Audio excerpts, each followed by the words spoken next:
پاکستان اور New Zealand کے درمیان تیسرا ٹی 20۔ پاکستان نے ہارا تیسرا ٹی 20 مقابلہ۔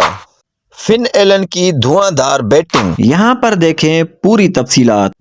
السلام علیکم دوستو، آپ دیکھ رہے ہیں نیوز آل راؤنڈر۔ تو آج ہم بات کریں گے پاکستان اور نیوزی لینڈ کے درمیان تیسرے ٹی 20 کی۔ پاکستان اور نیوزی لینڈ کے درمیان تیسرا ٹی 20 انٹرنیشنل یونیورسٹی اوول کے گراؤنڈ میں کھیلا گیا، جہاں پاکستان نے پہلے ٹاس جیت کر بالنگ کرنے کا فیصلہ کیا۔ نیوزی لینڈ کی طرف سے اوپنر فن ایلن کی دھواں دھار بیٹنگ دیکھنے کو ملی، جس نے 62 گیندوں پہ 137 کا اسکور کھڑا کر دیا اور یوں نیوزی لینڈ کی ٹیم کو 224 تک پہنچا دیا۔ اس کے علاوہ کوئی نیوزی لینڈ کا بیٹسمین جم کے نہ کھیل سکا۔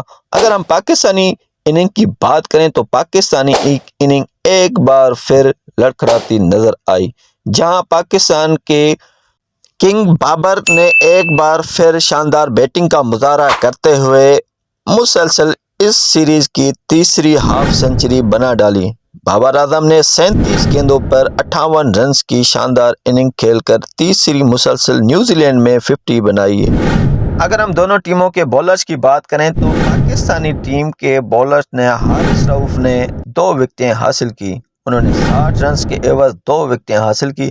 زمان خان اور محمد وسیم جونیئر نے ایک وکٹیں لی۔ دوسری طرف نیوزی لینڈ کے بولرز کی بات کریں تو نیوزی لینڈ کے بولر ٹم ساؤتھی نے 2 وکٹیں 19 رنز کے عوض حاصل کی۔ ویڈیو اگر اچھی لگی تو ویڈیو کو لائک کریں، شیئر کریں، چینل کو سبسکرائب کریں اور ایک چھوٹا پیارا کمنٹ بھی کر دیں۔ تو ملتے ہیں کسی اور کرکٹ کی ویڈیو میں۔